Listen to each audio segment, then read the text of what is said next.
Okay, so now we're going to talk about the Magic Kingdom. This, of course, is the mini Steamboat Minnie Mouse popcorn holder. Now, this is one of those things, as I hit all the different blogs and all, they recommended, like, if you're going to be there for multiple days, get a popcorn bucket. A couple reasons. One, this now makes a Mickey or Minnie souvenir. Boom. Checked. Done. Other thing, too, is popcorn's like $5. The refill is $2. What they do in the age of COVID, you show them the bucket, they charge you $2. They then fill up one of the disposable buckets. They hand that to you. You then fill it up yourself. Now, people do complain about Animal Kingdom and Magic Kingdom, like the food's not really good. You need to kind of know what you're doing. I will say that for this Disney trip, which was 2 years in the making, I spent over 100 hours researching. Whether that was talking with my travel agent from Travelsmiths, getting their feedback, looking at the mobile app, checking ride queue times, which you can do the mobile app, which is amazing, and hitting things like Disney Food Blog and other different styles of blogs, watching the videos like here's how to do this, here's how to do that, here's things of doing that, just playing with the app. I mean, I did mobile ordering the week before just to get used to the process of it and what was available. So, of course, the first day we arrive, we did do the magic memory, or magic memory, whatever the key where you use your phone, the watch band, and they're like, oh, I want my specially photo taken, or memory maker, magic memory, whatever they call it. And that was a lot of fun. Because now all of a sudden you get all of the ride photos, which is awesome.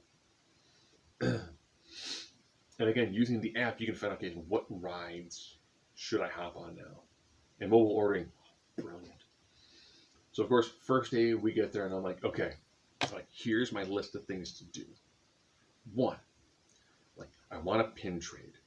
And ironically, while standing near, I think it was Cinderella's fountain, the guy was like, "Are you pin trading?" That's laying, and I was like, potentially, what you got? So I actually did a pin trade the first day. Like I said, pin boards.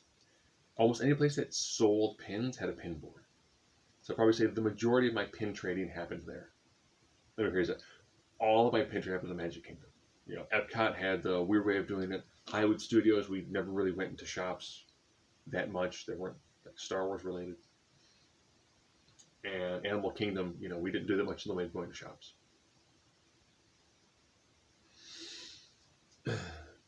Hit Gaston's Pub. Gray Stuffed Cupcake was amazing.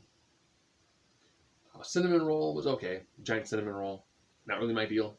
The LeFou Brew was really good.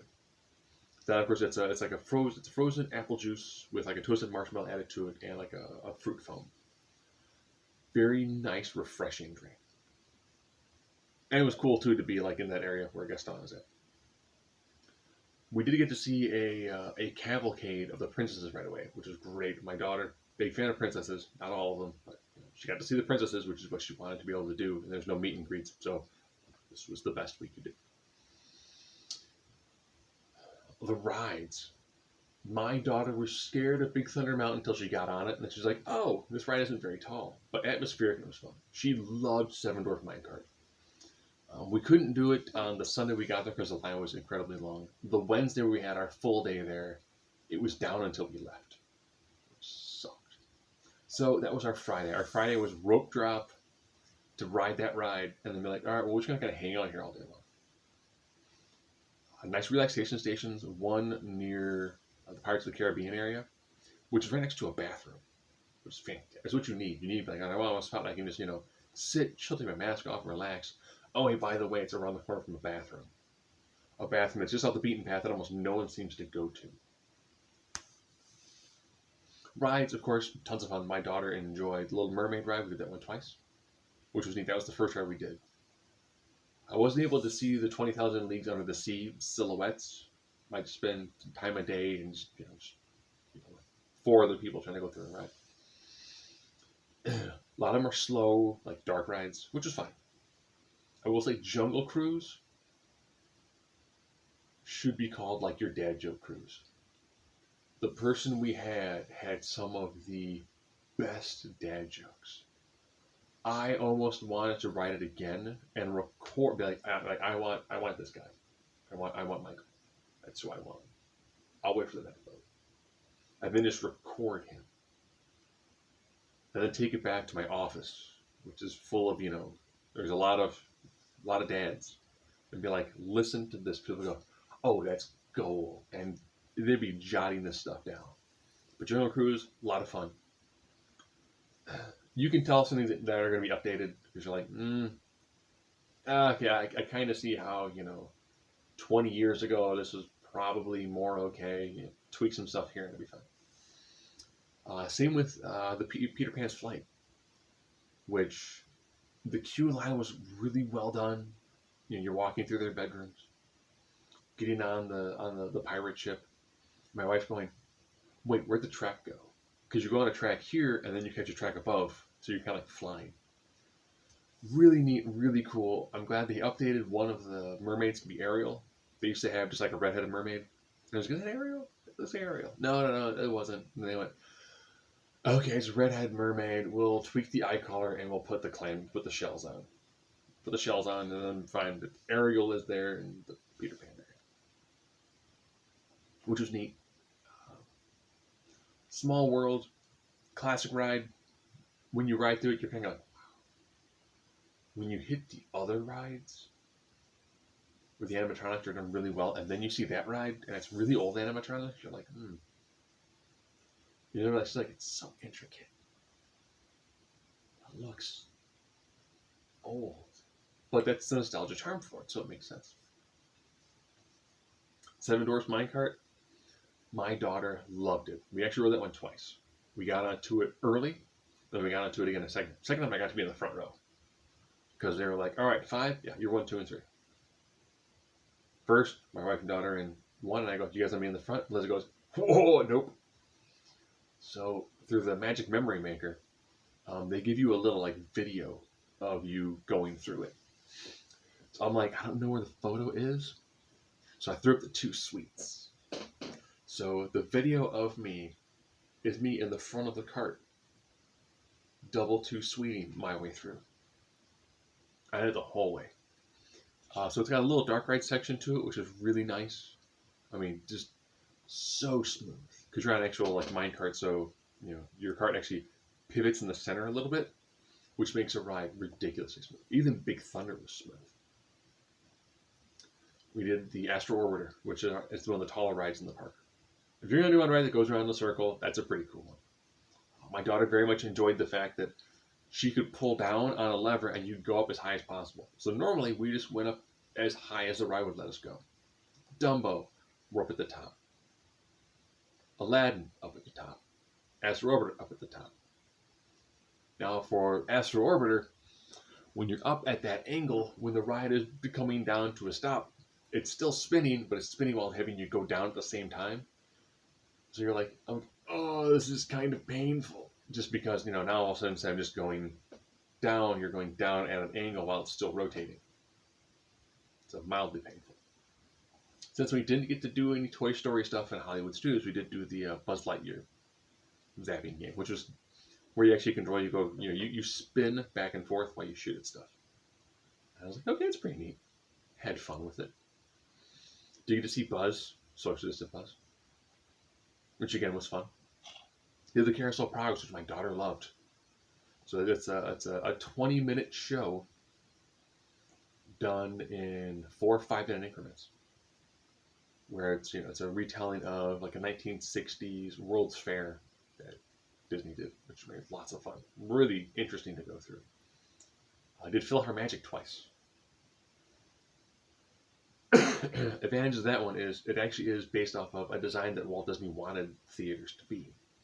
He wanted theaters to be able to have, wind effects, kind of water effects, smell effects, and be able to do all these really cool things. And they're like, whoa, that's too expensive.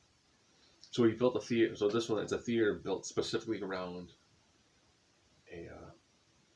it's like a medley of the songs, with Donald chasing after the magic hat.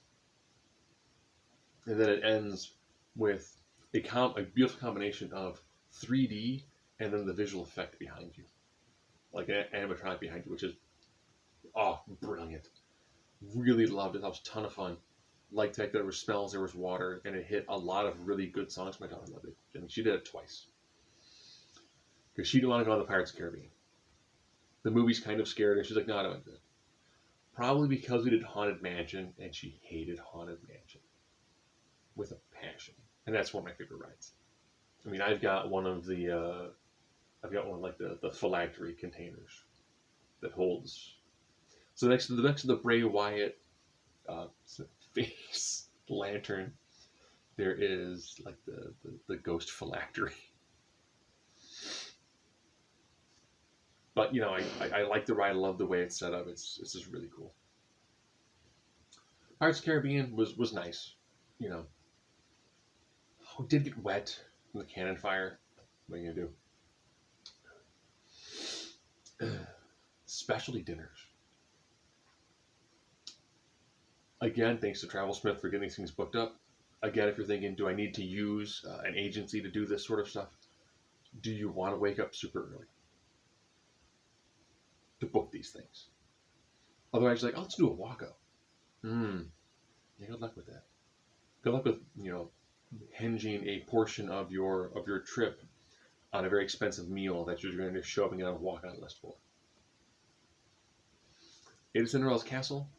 Busy Cinderella, she came out twice. So I think it's probably every half an hour Cinderella would come out.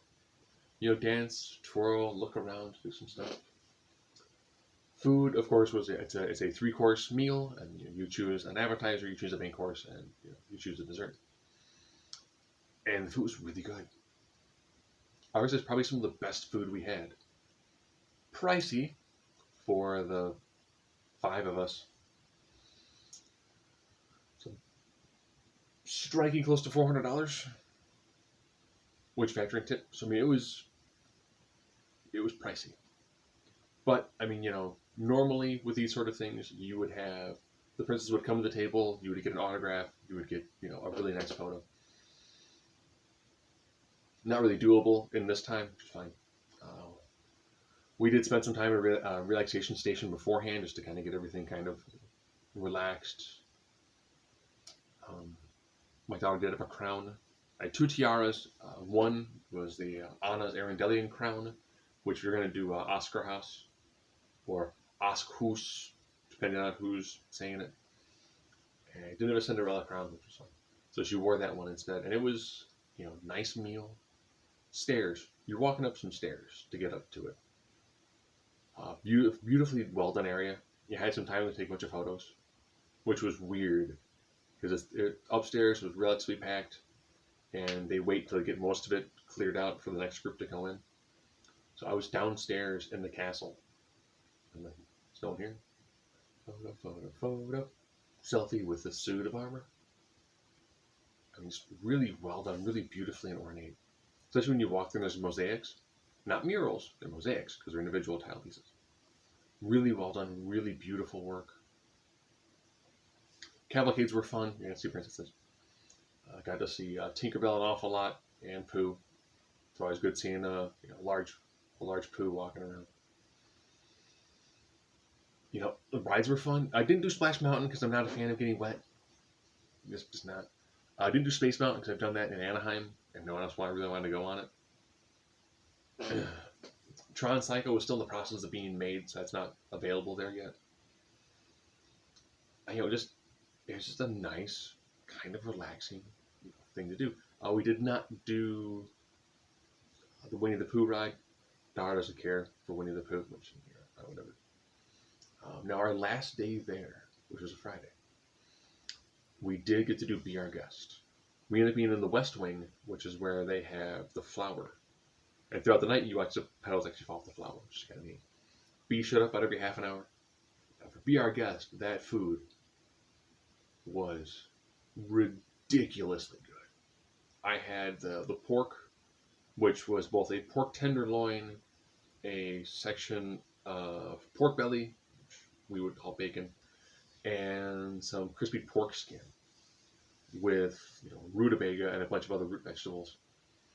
The salad was amazing, and the dessert they gave you with a trio. And the neat thing about the trio is one of them is it's a little version of chip. Chip is the cup, made of white chocolate, filled with the gray stuff. Now the gray stuff is delicious. If you don't believe me, you should ask the dishes. Now it is always weird because I sit, so there's five of us, we sit three on one, two on the other. I was always the last person to be asked what I wanted to eat. And he's handing out the dishes. He goes, try the gray stuff. It's delicious. If you don't believe me. And I was like, well, that's the dishes. He goes, exactly. And my wife was like, the fact that you went through the process of learning, here's some great desserts, here's some great things to eat. So we did gray stuff a couple of times because it's a really well done cupcake. So the gray stuff pretty much is it's like a cookies and cream style frosting. Very good. Deceptively light, but very, very well balanced in flavor, not overly sweet. I did do the Kakamora float, which is one of the specialty treats they have in the area at the Aloha Isle. Also, of course, did Dole Whip because you got to do Dole Whip. Half of Disney is hitting Dole Whips at places. Kakamora float was good. I mean, the coconut soft serve was fantastic. Now you're probably thinking, what do you guys do for lunches? We had really special dinners. What do you guys do for lunches? Well, again, this is one of those things where it's like, okay, plan ahead, use the app, look at things you can do for lunch. We actually did the Starlight Cafe. Yes, with the animatronic lounge singer. Again, my folks were looking for, salads, kind of healthier things. I did the Impossible Burger because I wanted to try meat-free things for now. And then my daughter was like, do they have a chicken tender? Yes. I want a chicken tender. The lounge singer portion was actually pretty good. We all kind of got a kick. It was just cheesy enough to be funny. And my daughter enjoyed hearing weird, wacky songs because she's 7 and she sings weird, wacky songs all the time. And the food was good. We did get the Cheshire Cattail there, which again, it's one of those things you're like, here's some different sorts of desserts, different sorts of treats to eat. So it's a puff pastry. It's like a chocolate on the inside and icing on the outside. Delicious. And then, of course, for Friday, we ended up doing Pecos. That, of course, is your kind of like your southwestern Tex-Mex Mexican style. And had like the yellow rice and bean bowl with meat. So again, when you do these mobile orders, you place the order, you give them a time frame, you show up near the time frame, you're like, hey, I'm here, make my food. The food is ready. You then talk to the person outside. It's like, I got an order. Like, okay, cool. Go inside, get seated. And the moment you get up to leave, they are sanitizing your tables. They're wiping down everything. I mean, the amount of work that's going into making sure that, they're sanitizing things. And there's plexiglass everywhere. And, everywhere you go, I see that if they can't socially distance the way they want to, there's plexiglass barriers. There's physical barriers separating you from other people. And if you're not wearing a mask, they're like, hey, put your mask on, cover your nose and mouth. They do say no eating and drinking while in line for rides when the rides get indoors for the queue lines. They weren't really stopping that because, unless you got people stationed, multiple lines, like on boxes, you're not going to catch everybody, lifting a mask, put a piece of food inside their mouth, or, taking their mask down, take a drink, put their mask back up. But, it was a really nice time. Even though, of course, during the height of the pandemic, and not everything was fully open and available. But the app makes it very nice. It allows you to figure out here's your line, here's your wait times. Here's where rides are, here's how you can mobile order, here's your windows for this, windows for that. And again, using an agency really makes certain things a lot easier. We use them a lot. We did it for Epcot. They did a Garden Grill, which was really well done. It's nice having that other person to help you get things situated, get things organized. They have the ability to. I think when it was time to set up stuff, I remember seeing my credit card and it was, you know, like charge, charge, charge, refund, because you know they had 3 people trying to book multiple things on different days. So I'm like, that's awesome. So, Magic Kingdom, could you do it in a day? I mean, yeah, you could. It'd be a really, really rough day, and you need to pretty much go from start to finish doing things. I view Magic Kingdom as probably being a 2-day park. And if anything else, Magic Kingdom's a 2-day park just because there's so many different things to do. Like, if you want to hit the, you know, Big Thunder. Big Thunder might be a half an hour wait. Splash Mountain was the longest most days at 80 minutes. That's because it's going to go under a remodel. Jungle Cruise is about 40 minutes, but they can't get as many people onto the boat. So most of the rides, you know, at the beginning of the day were like 5-10 minute waits. Towards the end of the day, I probably say just about everything was like a half an hour, with the exception of, you know, some of the more people moving rides. You know, Carousel of Progress was always like 5-10 minutes, but with that, I mean, you know, they're able to get, you know, like 40 people in at a time. PhilharMagic also had a pretty short wait time. The carousel had a very long wait time, but again, you know, it's a set time for the ride, and you can't get as many people onto it. Now, there's also buckets. So I showed you the Steamboat Mini bucket. We get there, and I'm like, well, we're gonna get a bucket. And I show my daughter one, and I'm like, they have Steamboat Mickey, and she goes, I want Steamboat Mini. So for the 3 hours we were there on Sunday night, I hit multiple popcorn places. So I'm like, I'm trying to find Steamboat Mini. And as the sun sets over there, there's not a lot of park lights. I mean, there's lights and everything else, but not a lot of park lights. I ended up finding a spot ahead, and I was like, oh, I'm like, Steamboat Mini popcorn bucket.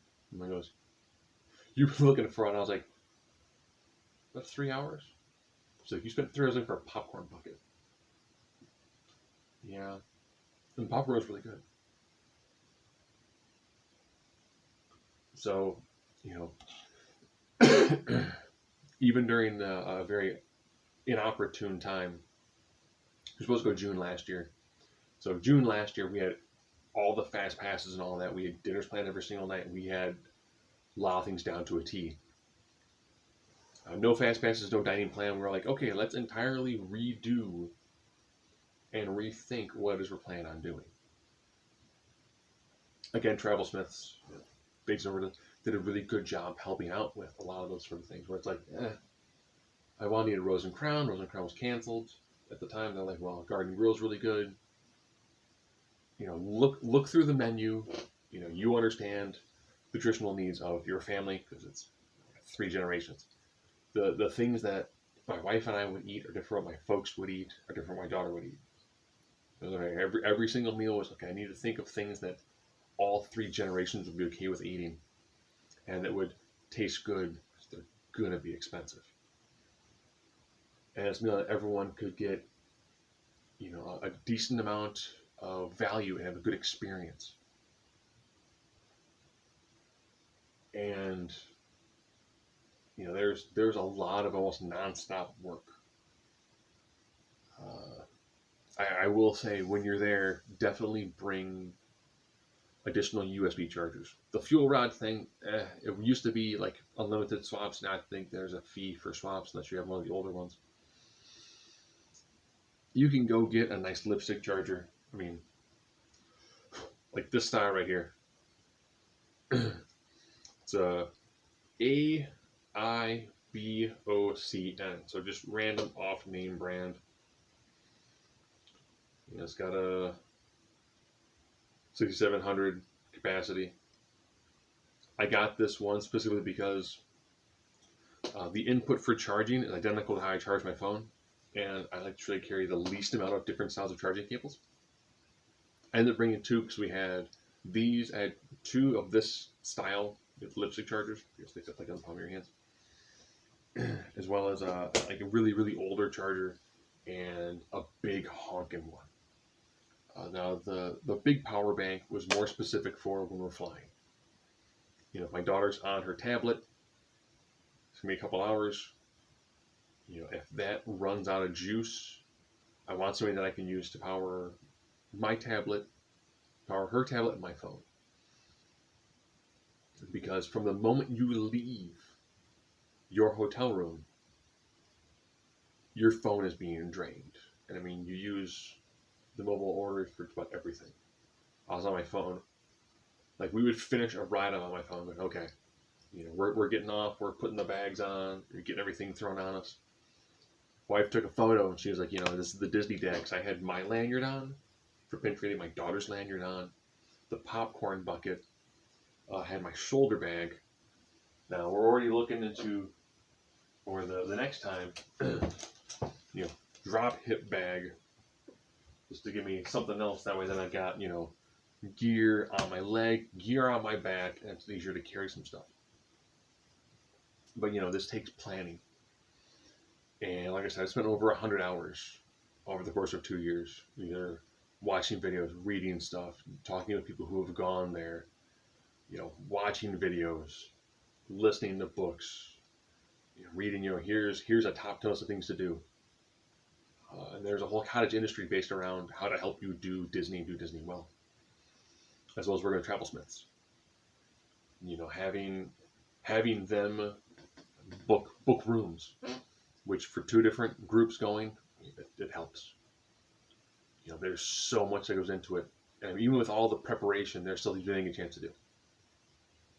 From Epcot, we didn't do Runaway Railroad or the Frozen Sing-Along. There were other things they had done. It's like, here's a sing-along show here. You need to do that. A lot of things were closed, so you can't do Enchanted Tales with Belle near the Beauty and the Beast side because you can't do those things. Okay, so there are things we need a chance to do. I mean, what we accomplished was Herculean. When people hear that we were there and did 6 days of parks and hit every single park and did just everything we wanted to do, I mean, it's impressive. When we were going back, my folks were like, that was an amazing trip. Yes.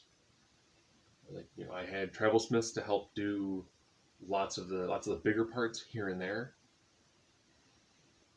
And, I filled in the gaps for a lot of stuff here and there. They were fantastic, helping with dinners, helping with getting the transportation set up. Magic Express, that was our longest line. I fully understand why Disney's doing away with it. Because when you land and you're walking along the way, someone goes, I think the line ends back there. I'm like, wait, what? And then it's a half an hour to get to the point where they're now scanning your magic bands. They're now scanning your magic bands, which you had problems with. So I had the barcodes, had the paperwork with me. To then stand in line to wait another 25 minutes to then get to ride the bus to then take you the 30-minute drive to your hotel. When it was done, I was like, what? I totally get why they're dropping that service. With ride shares and all that, it'd be significantly easier if you'd be like, okay, I've landed, I've got my gear. Because it used to be in the past, pre-COVID, you just left. You got in the bus and you left. Now it's like, well, you gotta wait, you gotta get your luggage, and you gotta this, and this. Well, if I gotta do all that anyways, might as well just get in a ride share. Might as well just be like, all right, I'm gonna hop into an Uber, or a Lyft, or whatever it ends up being by that time, and just let them take me. And just hop a shuttle. That way then it's one less thing for Disney to do. And you kind of go, I'm going here. Your wait will be significantly less. Because, if a plane lands and there's a need for, 50 vehicles to take everyone where they need to go, what's going to happen? There'll be 50 vehicles. There'll be people in the area who are like, okay, I just dropped somebody off, do my quick clean, pick somebody up and take them back to the airport, take them back to the hotel. On numbers for the trip back, which was really nice. But we had a 12:45 for a 4 o'clock flight, and we're downstairs at 12:10. just getting everything straight over. And the guy goes, "Let me talk to the bus driver." All right. Bus driver's like, "How many you got? 5? Like 30 on the bus." We actually got there earlier, so we actually got to jump a half an hour ahead and be early at the airport, which was nice. I'd rather more time at an airport than less time at an airport just to get things through. So that was Magic Kingdom, a little bit of the traveling and all that. And I mean, you know what? I had a really great time. Expensive, very expensive. But if you want to do a lot of really interesting things, it is going to cost you. There's some things you can probably get away with not doing, but a lot of the experiences, you know, obviously you can't put a price on certain experiences. Disney found a way to do it, and it's a price most people are willing to pay.